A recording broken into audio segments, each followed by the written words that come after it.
Good morning friends. अपने biology की online class में सेकंड यूनिट का 5th लेसन का अध्ययन करा रहे हैं। इसका नाम है पादप जल संबंध, प्लांट वाटर रिलेशन। आज की ऑनलाइन क्लास में इस पार्ट का थर्ड पार्ट तीसरा पार्ट का अध्ययन करेंगे। और जो लास्ट क्लास थी उसमें अपन ने पढ़ा था ऑस्मोसिस, परासरण। परासरण का एग्जाम्पल टेस्ट और प्रयोगों में मैंने ये भी बताया था कि इस एक्सपेरिमेंट को घर पे भी कर सकते हैं। जिन स्टूडेंट्स ने एक्सपेरिमेंट किया है वो अपने ग्रुप में डाल सकते हैं। आज पढ़ते हैं परासरण के प्रकार कि परासरण किस प्रकार से होता है।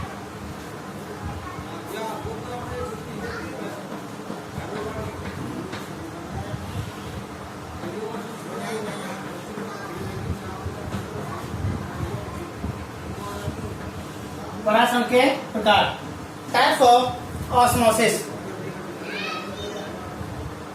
मैं एक बार आपको फिर दोबारा याद दिला देता हूं, रिवाइज कर देता हूं। परासरण क्या होता है? परासरण परासरण को सिंपल अर्थ में क्या कर सकते हैं? ये मेरे पास कोई बीकर है, क्या ये कोई बीकर हो गया। इस बीकर में मैं मिड में मध्य में ये क्या बना दिया?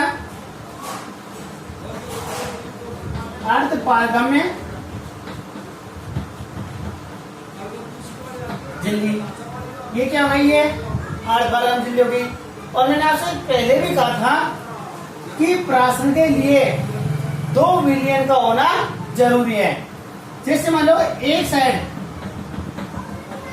इस साइड तो मैंने क्या भर दिया? इसमें जल भर दिया। क्या भर दिया? जल।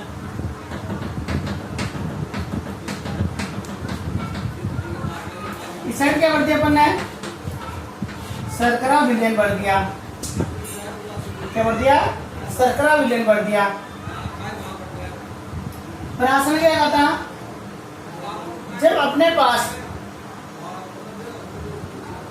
विलायक अर्धपारगम्य झिल्ली से जब विसरित होता है तो उसे अपन क्या कहते हैं? परासरण कहते हैं। ये जल हो गया, ये शर्करा हो गई। जल के अणु आएंगे इस अर्धपारगम्य झिल्ली से आएंगे, शर्करा में आएंगे। ये कब तक आएंगे? जब तक दोनों की सांद्रताएं बराबर नहीं हो जाती हैं। जैसे दोनों की सांद्रताएं बराबर होती हैं, जल के अणुओं का शर्करा की ओर आना बंद हो जाएगा। इन जल के जो अणु है ना, ये जल है जो अर्धपारगम्य झिल्ली से शर्करा की ओर आ रहा है ना, इस क्रिया को ही क्या कहते हैं? इसको ही परासरण कहते हैं। अब जैसे ही परासरण की बात हुई, दिमाग में क्वेश्चन आता है कि सर ये परासरण, पानी अंदर जाएगा, पानी बाहर आएगा। इसके आधार पर जो ऑस्मोसिस है ना, इसके प्रकार पड़ते हैं। इसीलिए ऑस्मोसिस 2 प्रकार का होता है। एक होता है अंतःपरासरण और एक होता है बाह्य परासरण। पानी कब तो अंदर जाएगा किसी कोशिका में, और किसी कोशिका से कब पानी बाहर आएगा।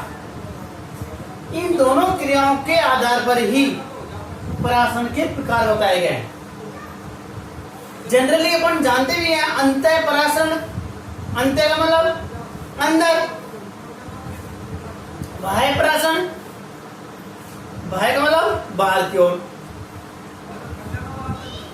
अंतः का मतलब अंदर, जब पानी बाहर से अंदर जाएगा तो अंतः परासरण। और जब पानी अंदर से बाहर आएगा तो बाह्य प्राशन। देखो ये तो क्या हुआ है, प्राशन अवाचकमन को दोबारा रिवाइज किया है। अब देखो प्राशन के प्रकार।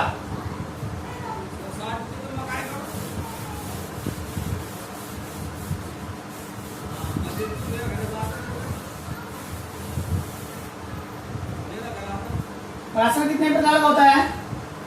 प्राशन 2 प्रकार का होता है।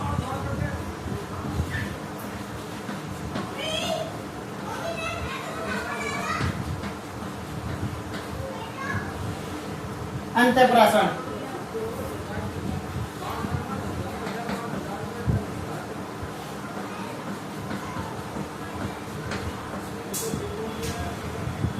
नंबर 2 बाह्य प्राशन। नंबर 1 अंतःप्राशन, नंबर 2 बाह्य प्राशन। देखो अंतः, अंतः का मतलब अंदर की ओर, बाह्य, बाह्य का मतलब बाहर की ओर। एक जनरली जो याद रखना है ना,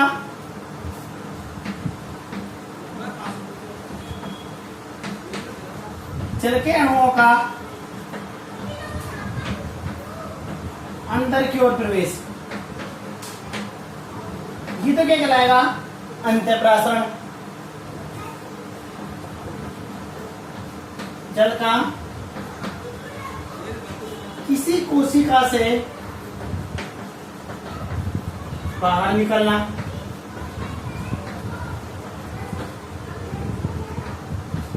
ये क्या कहलाता है? ये बाह्य प्राशन कहलाता है। मैं आपको एक छोटा सा एग्जांपल दूं जो आप अपने घर में भी आपने देखे होंगे।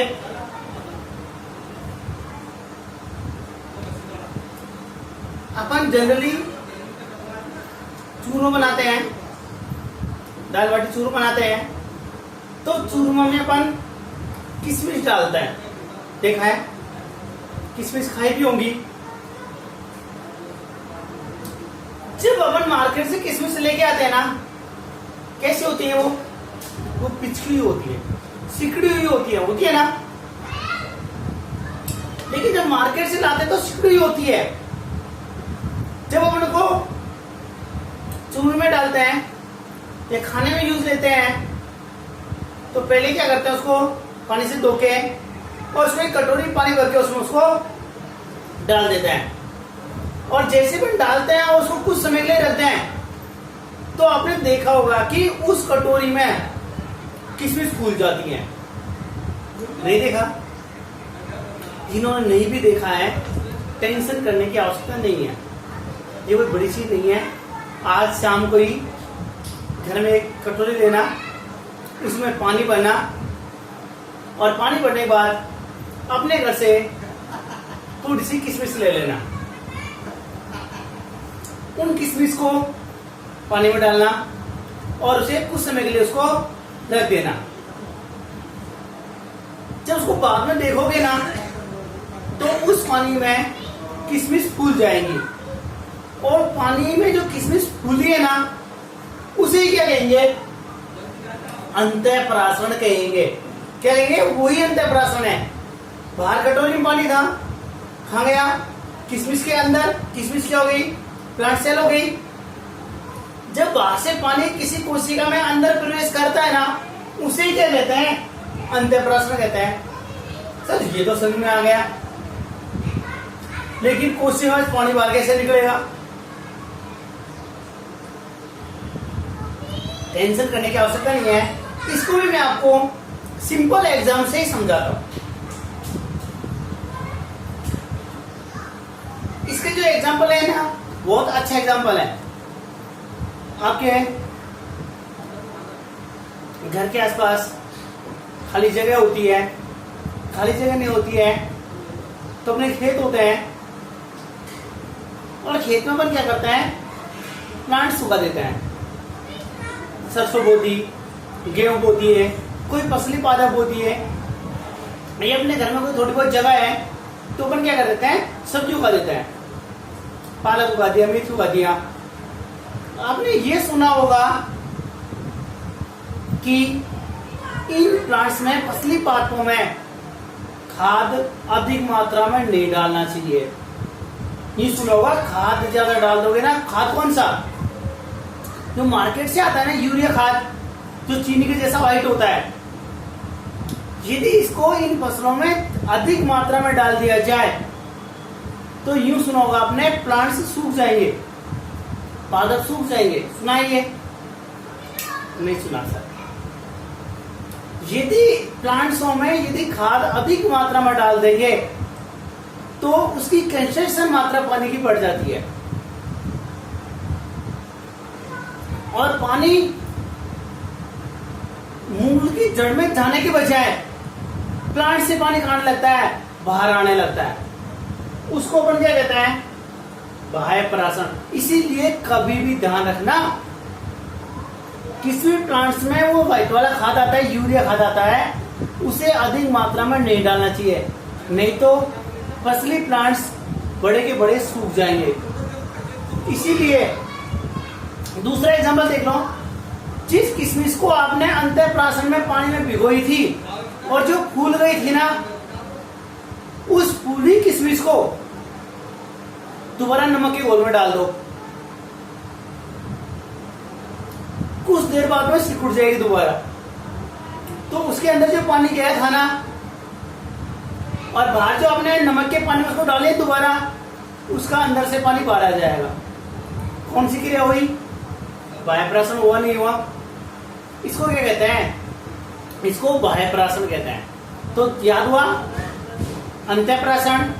अंतःप्राशन का मतलब क्या हुआ, जब किसी पादप कोशिका को अल्प पराशरी विलयन या अधो पराशरी विलयन या जल में रखा जाता है तो जल के अणु पादप कोशिका के अंदर प्रवेश करने लेते हैं। इस क्रिया को अंतःप्राशरण कहते हैं। राइट, इसका उल्टा बाह्य परासरण हो जाएगा। जब किसी पादप कोशिका को अति पराशरी विलयन में रखा जाता है तो जल के अणुओं का पादप कोशिका से बाहर की ओर निष्कासित होना क्या कहलाता है, बाह्य परासरण कहलाता है। इसको अंतःप्राशरण कहते हैं और इसे बाह्य परासरण कहते हैं। ये मैंने आपको लिख ही दिया, देखो इसको लिख देता हूं। सबसे पहले क्या डाला टॉपिक, परासरण के प्रकार। इसमें एक लाइन लिखिएगा कि परासरण को निम्न भागों में विभाजित किया गया है। केवल नाम डालिएगा। नंबर 1 अंतःप्राशरण और नंबर 2 बाह्य परासरण। केवल 2 पॉइंट डालना है, नंबर 1 अंतःप्राशरण, नंबर 2 बाह्य परासरण। नाम डालने, बस नाम डाल दिए। इसके बाद में नंबर 1 डालिएगा अंतःप्राशरण। नंबर 1 अंतःप्राशरण। मैं एक साथ लिख रहा हूं, आपको अलग अलग लिखना है। पहले अंतःप्राशरण करना है, फिर बाह्य परासरण करना है। दोनों में तो आपको समझाने के लिए, तुलना करने के लिए आपको एक साथ समझा रहा हूं, वहां आपको एक एक लिखना है। पहले इसको कंप्लीट करना है, फिर इसको कंप्लीट करना है। दोनों को यही कंप्लीट करना है अभी।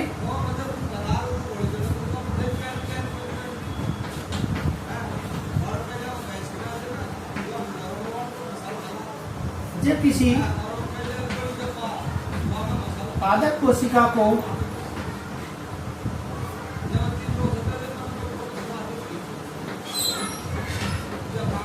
अल्प पराशरी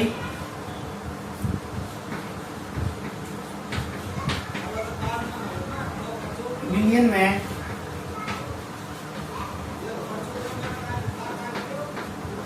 रखा जाता है तो जल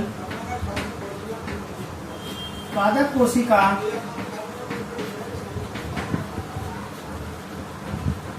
के अंदर प्रवेश कर जाता है।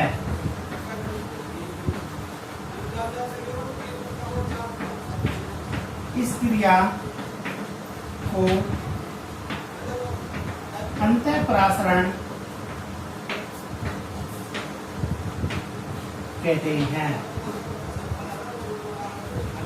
एग्जाम्पल,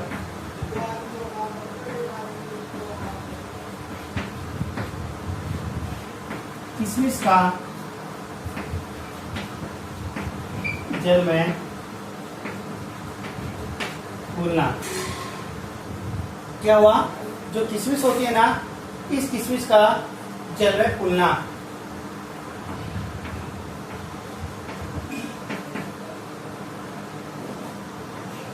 मूल रोमों द्वारा जल का अवशोषण।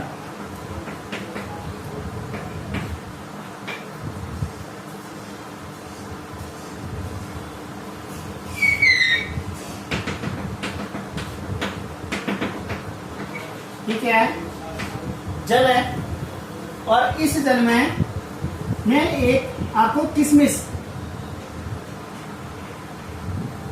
सिकुड़ी हुई किशमिश, ठीक है भाई, किशमिश हो गई। जैसे इसको जल में डालेंगे ना, तो जल में डालने पर ये किशमिश क्या हो जाएगी?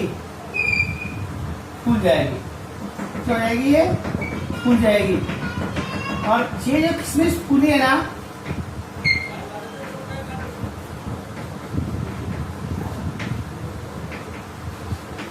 फूली हुई, ये जो किशमिश है ना, ये जो फूली है ना, इस क्रिया को क्या कहते हैं? अंतःप्राशन क्रिया कहते हैं। इसी अंतःप्राशन क्रिया का किशमिश होती है, ये फूल जाती है। पॉइंट क्या डालना है? अंतःप्राशन। अंतःप्राशन बाद में ये लिखना है, इस लिखने के बाद में एग्जाम्पल लिखना है, और एग्जाम्पल लिखने के बाद में डायग्राम बनाना है। एक पूरा कंप्लीट हो गया। ये पूरा काम कंप्लीट करने के बाद नंबर 2 पॉइंट डालेगा, बाह्य प्राशन। क्या डालना है? नंबर 2, बाह्य प्राशन।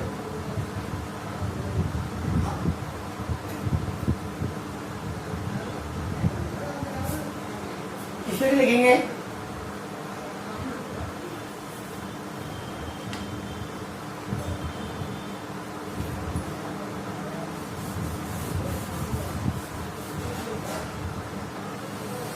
तो इसमें क्या लिखना है? जब किसी पादप कोशिका को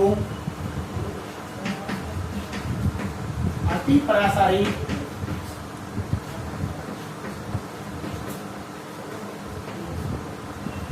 मीथेन में रखा जाता है तो जल कोशिका से बाहर निष्कासित होने लगता है। इस प्रक्रिया को बाह्य परासरण कहते हैं। क्या कहते हैं इसे बाह्य परासरण कहते हैं। जस्ट उल्टा है, वहां पर क्या किया था? वहां अल्परासरी भी रखा है, यहाँ बाह्य परासरी भी रखा है। इसको अपन क्या करते हैं? एग्जाम्पल लिख लो इसके भी।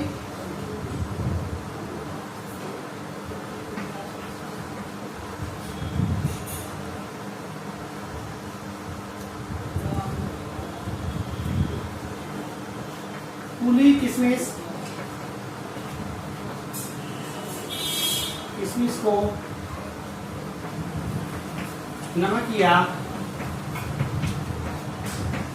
शर्करा के घोल में रखना। क्या करेंगे? शर्करा के घोल में रखेंगे तो किशमिश क्या हो जाएगी?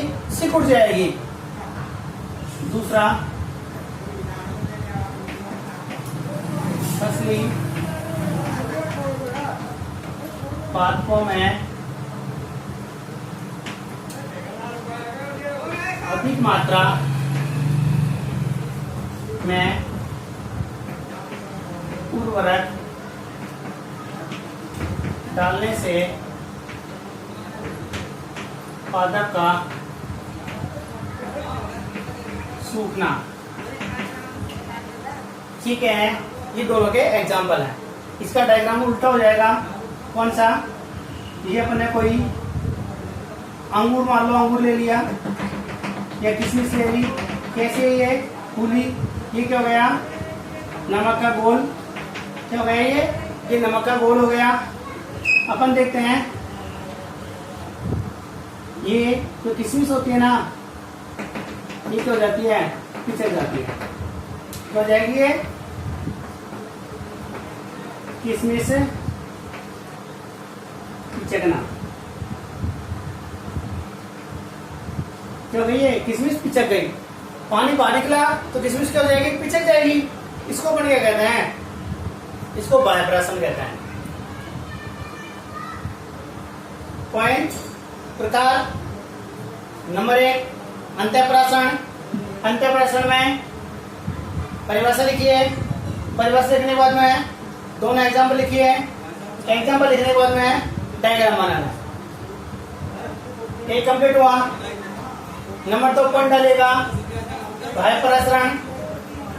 बाह्यप्राशन में परिभाषा लिखो। परिभाषा लिखने के बाद एग्जाम्पल लिखिएगा। एग्जाम्पल लिखने के बाद में दोनों एग्जाम्पल लिखने के बाद में डायग्राम बनाइएगा। ये काम कंप्लीट होने पर प्राशन के प्रकार कंप्लीट हो गए, क्योंकि प्राशन 2 ही प्रकार का होता है, एक बाह्यप्राशन और दूसरा अंत्यप्राशन। अब यहां जैसे ही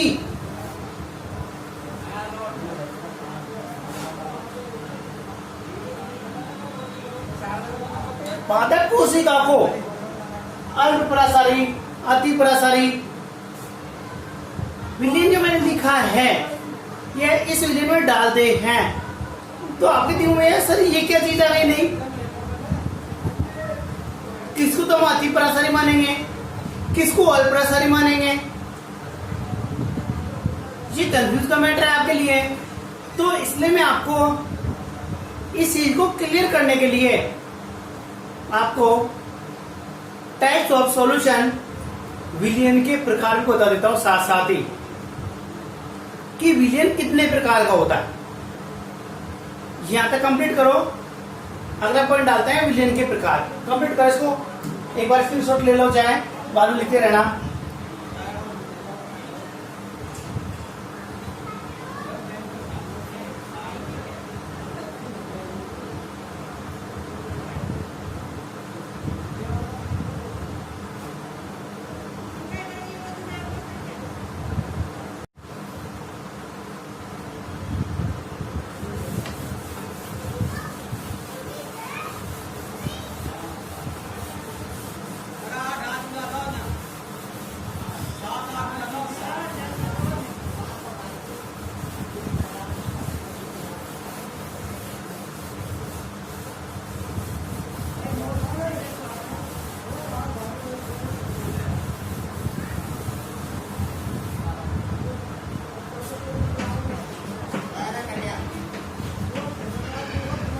विलियन के प्रकार। ये तो जानते हो ना विलियन। यदि ये भी नहीं जानते हो, कोई आवश्यकता नहीं है, मैं आपको बता दूं। सुनो, एक होता है विलय, एक होता है विलायक, एक होता है विलियन। 3 चीज होती हैं। विलय तो क्या होता है? जिसे बोला जाता है। क्या कहलाता है? जिसे बोला जाता है। विलायक क्या होता है? जिसमें बोला जाता है, जिसमें बोला जाता है। जैसे क्या? जिसे बोला जाता है, किसको बोलते हैं हम? या तो चीनी को या नमक को। तो नमक या चीनी, ये तो इसका काम करेंगे, विलय का काम करेंगे। विलायक जिसमें बोला जाता है, क्या गया? जल। जल में बोलते हैं ना, जब विलय को विलायक में घोलते हैं तो बनने वाला जो मिश्रण होता है ना, वो क्या कहलाता है? विलयन कहलाता है। मतलब विलय प्लस विलायक, विलय और विलायक होता है ना, इन विलय और विलायक का जो मिश्रण होता है, मिश्रण होता है ना, इसे हम क्या कहते हैं? विलयन कहते हैं। जब आप नींबू पानी बनाते हैं तो जब चीनी को अपन पानी में घोलते हैं तो चीनी किसका काम करती है? विलय का काम करती है। पानी किसका काम करता है? विलय काम करता है। तो जब चीनी का जो रस बना है ना, वो क्या कहलाएगा? वो विलायक कहलाता है। तो इसलिए आपको ध्यान रखना है विलय, विलायक और विलयन। इसमें आपको कंफ्यूज होने की आवश्यकता नहीं है कि विलय क्या होता है, विलायक क्या होता है और विलयन क्या होता है। कहीं भी इसको लिखना चाहो तो अपनी जो कॉपी होती है उसके फ्रंट पे ऊपर की साइड में जगह होती है, वहां जगह पे लिख लो ताकि आप कंफ्यूज नहीं हो कि विलय विलायक कौन से होता है। इसको नोट कर लीजिएगा साइड में, कहीं भी इसको लिखना नहीं है। नोट जो नोट्स बना रहे हो उसमें बीच में नहीं लिखना है, साइड में याद रखने के लिए कहीं भी लिख सकते हैं।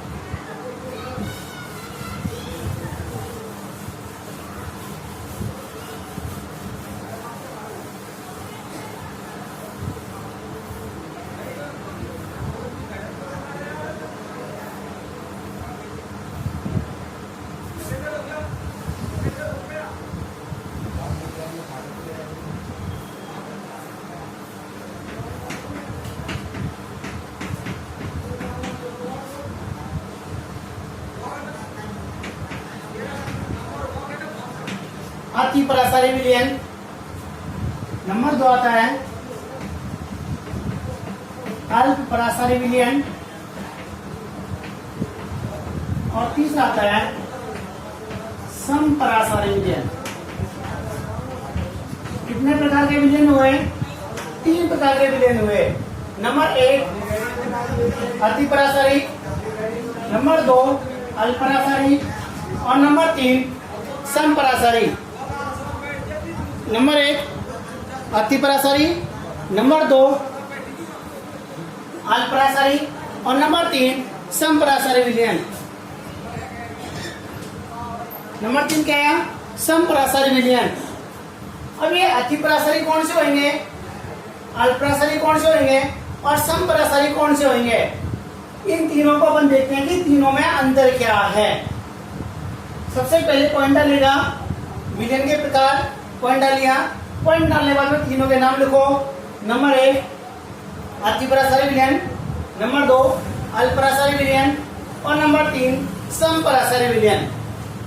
तीनों पॉइंट डालिएगा। डालिया। तीनों पॉइंट डालने के बाद में नंबर 1 लिखिएगा अति परासारी विलयन या उच्च परासारी विलयन। उच्च परासारी विलयन, अति परासारी या उच्च परासारी विलयन। हो गया यहाँ तक? पॉइंट डाला। पॉइंट डालने के बाद में देखो क्या होता है।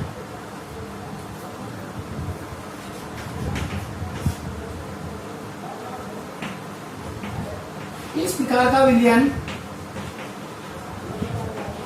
इस प्रकार का विलयन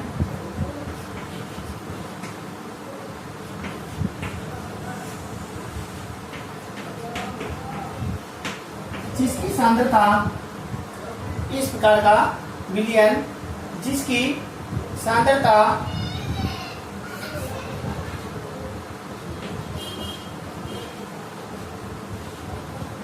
कोशिका रस,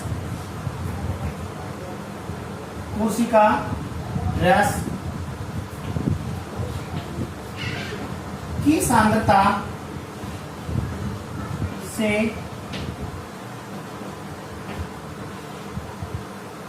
अधिक होती है। इस प्रकार का विलयन जिसकी सांद्रता कोशिका रस की सांद्रता से अधिक होती है अति परासारी विलयन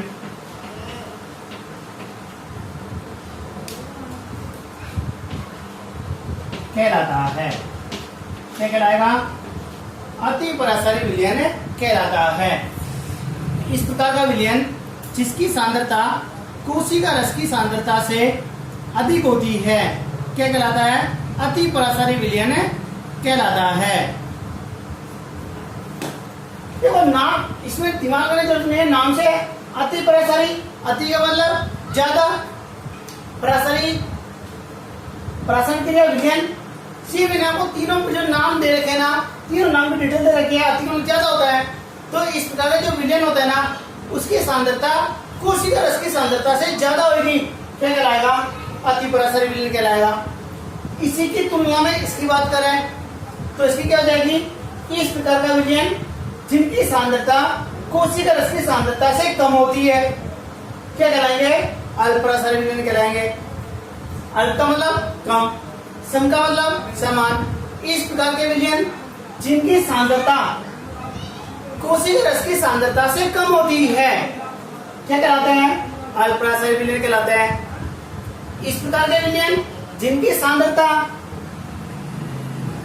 कोशिका रस की सांद्रता के बराबर होती है क्या कहलाते हैं? सम परासारी विलयन कहलाते हैं। तो नंबर 1 पॉइंट डालिएगा, अति परासारी या उच्च परासारी विलयन। इसमें लिखिए इस प्रकार का विलयन, लिखो इस प्रकार का विलयन जिनकी सांद्रता कोशिका रस की सांद्रता से अधिक होती है अति परासारी या उच्च परासारी विलयन कहलाते हैं।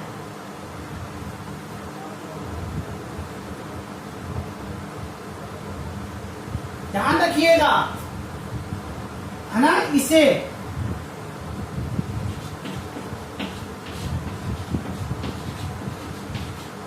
हाइपरटोनिक, इंग्लिश में कहते हैं इसको हाइपरटोनिक विलयन कहते हैं। हाइपरटोनिक सॉल्यूशन भी कहते हैं, कहते से हाइपरटोनिक। दूसरा आता है अल्प परासारी या अधो परासारी या हाइपोटोनिक। वो हाइपर था, ये हाइपोटोनिक है। क्या ये? हाइपोटोनिक विलयन। पॉइंट डालो नंबर 2, अल्प परासारी विलयन या अधो परासारी विलयन या हाइपोटोनिक विलयन। डालिए नंबर 2 पॉइंट, इसमें लिखो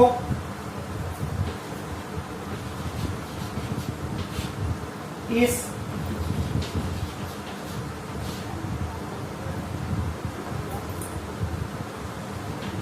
प्रकार के विलयन, इस प्रकार के विलयन की सांद्रता, इस प्रकार के विलयन की सांद्रता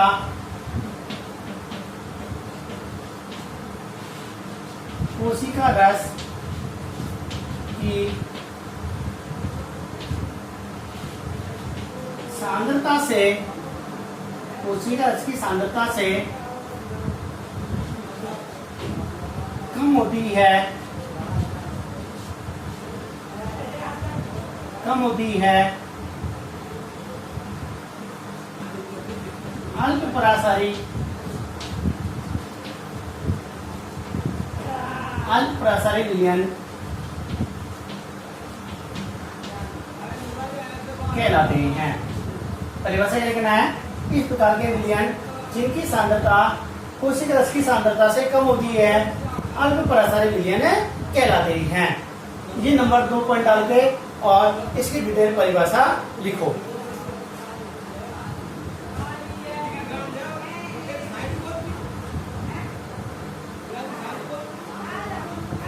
नंबर 3 आता है सम परासारी विलयन। नंबर 3 आता है सम परासारी विलयन।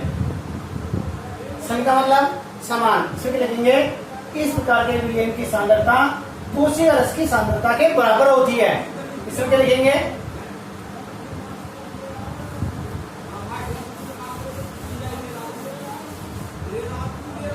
देखो इसकी परिभाषा क्या है? इस प्रकार के विलयन की सांद्रता कोशिका रस की सांद्रता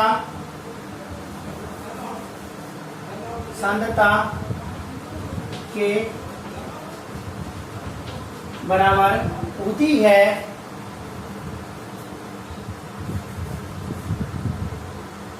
समपरासारी विलयन कहलाते हैं। नंबर 3 पॉइंट डालेगा, नंबर 1 लिख लिया था, नंबर 2 लिख लिया था, नंबर 3 डालो समपरासारी विलयन।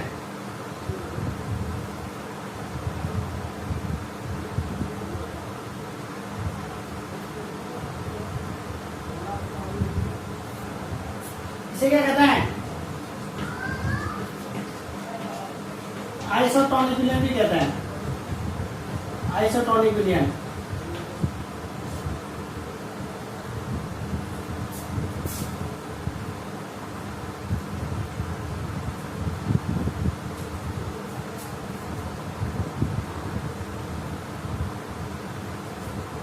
तीनों प्रकार हो गए।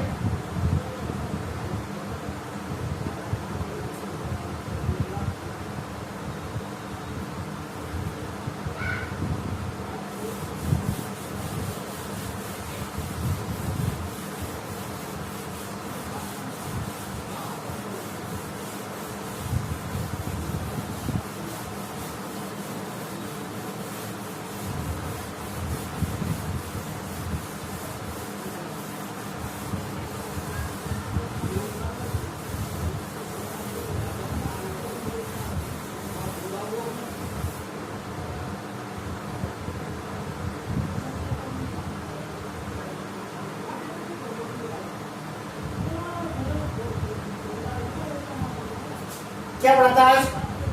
मैं वो शॉर्ट में लिख देता हूं। परासरण के प्रकार शॉर्ट में समझा देता हूं एक बार। नंबर 1 क्या पढ़ा था अपन ने? अंतःपरासरण।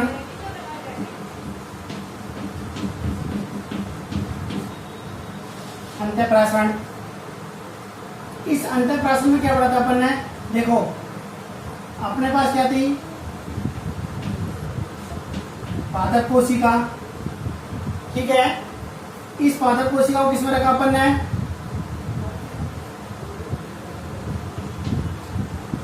अल्प परासारी विलयन।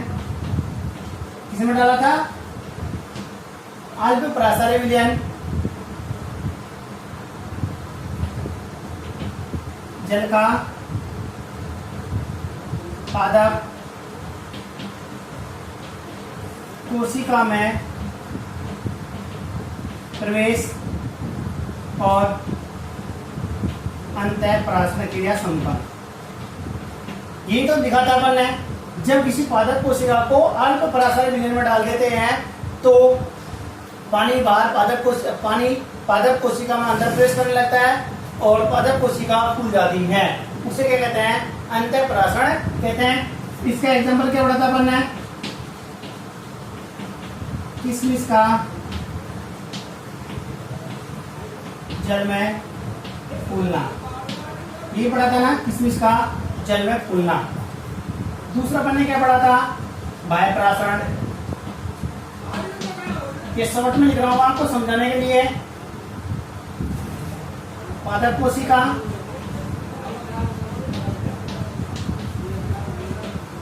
किसने रखा पादप कोशिका को? अति परासारी विलयन।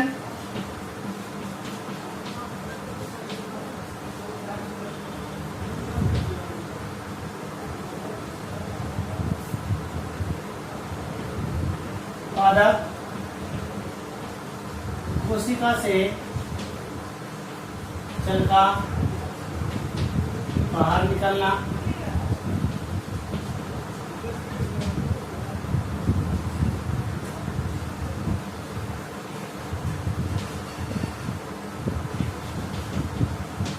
बाह्य परासरण।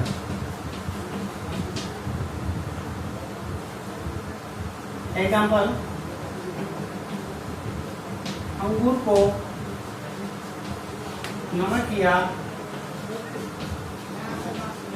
शर्करा की घोल में डालने पर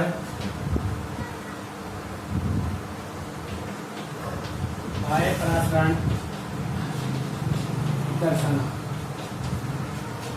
क्या करेंगे, जब अंगूर है उस जो परिपक्व अंगूर होता है उस परिपक्व अंगूर क्या कर देता है, नमक तो पानी डाल दो पिचक जाएगा। ये शॉर्ट में मैंने आपको लिख दिया है, ये आप अलग से आरेख बना लीजिएगा शॉर्ट में।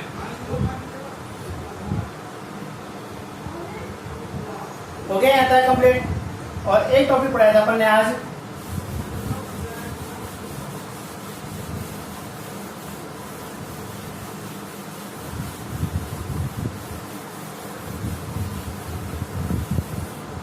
एक पढ़ाया था अपन ने विलियन के प्रकार।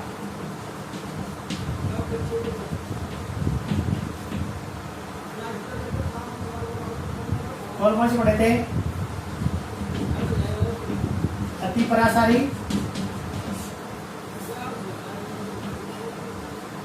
अल्प परासारी,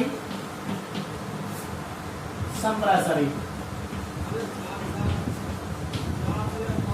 तीन प्रकार के विलयन पढ़े थे, अति परासारी, अल्परासारी और समपरासारी। इसमें क्या पढ़ा था,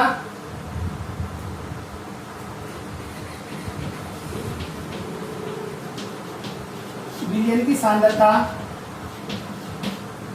क्या पढ़ा था, विलयन की सांद्रता ज्यादा होती है किससे, पादप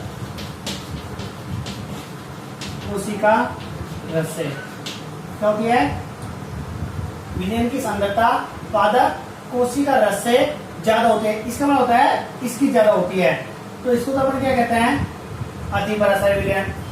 इसमें क्या लिखते हैं अपन, इसमें ही लिखते हैं विलयन की सांद्रता कम होती है किससे, पादप कोशिका रस से, मतलब पादप कोशिका रस की ज्यादा होती है। और नंबर 3 आपने लिखा था समपरासारी।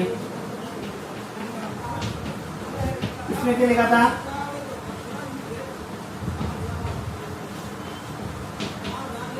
विलयन की सांद्रता बराबर पादप कोशिका रस की सांद्रता।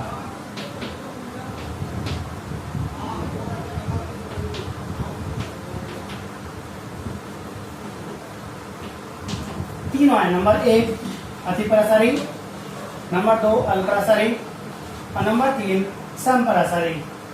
इसको कहते हैं हाइपरटोनिक, इनका भी ध्यान रख लेना। इसको कहते हैं हाइपोटोनिक,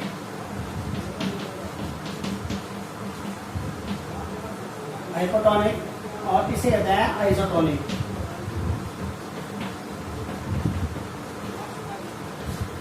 ये तीनों टॉपिक्स हैं, तीनों प्रकार के विलयन हो गए, परासरण के प्रकार हो गए। तीनों चीज आगे समझ में, शॉर्ट में लिख दिया मैंने। अति का वाला विलयन की सांद्रता पादप कोशिका रस ज्यादा होगी, अल्प वाला कम होता है तो विलयन की सांद्रता पादप कोशिका रस से कम हो गई, और समकोण होता है समान तो इन दोनों की बराबर हो गई। आज 2 टॉपिक कराए, दोनों टॉपिक को मैंने डिटेल से समझा दिया, एग्जाम्पल देके समझा दिया, और लास्ट में इन दोनों के शॉर्ट में मैंने आरेख भी बना दिए हैं। शॉर्ट में इनको परिभाषा समझा दिया गया है, कौन सा क्या होता है याद रखने के लिए। इन चीज को बस याद रख लो, बाकी लैंग्वेज अपने आप से लिख लीजिएगा, आपको ज्यादा चीज रटने की आवश्यकता नहीं है।